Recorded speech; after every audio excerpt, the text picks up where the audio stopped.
এই মূর্খরা, আজকে একটা কথা শুনে রাখ। আমি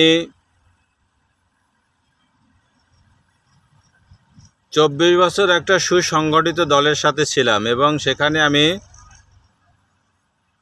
নন কমিশন অফিসার তথা 10ম গ্রেডের একজন সেকেন্ড ক্লাস কর্মকর্তা ছিলাম। আমার চাল চলন কথাবার্তা শুনে তোদের কাছে ভাব মনে হয় কেন? আমি অত্যন্ত গর্বিত যে আমি একটা সুসংগঠনের সাথে জড়িত ছিলাম এবং ভালো মানুষের সাথে ছিলাম এবং আমি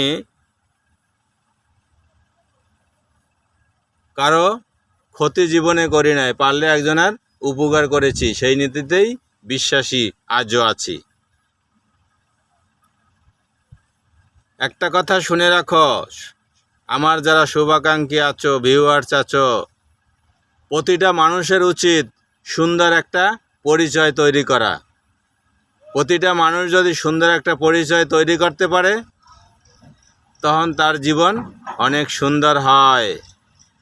তাহলে মন থেকে কারো প্রতি কোনো হিংসা আসবে না, অহংকার আসবে না। একটা জিনিস ভেবে দেখলাম, যার যোগ্যতা যত কম তার ভিতরে তত বেশি অহংকার। আর একটা বিষয় খেয়াল করলাম, আমার চাইতে যার যোগ্যতা কম সেই আমার সম্পর্কে সমালোচনাটা একটু বেশিই করে। আমার কথাগুলোর সত্যতা সময় পরিস্থিতি হলে আপনারা প্রত্যেকেই বুঝতে পারবেন। ধন্যবাদ সকলকে। আসসালামু আলাইকুম।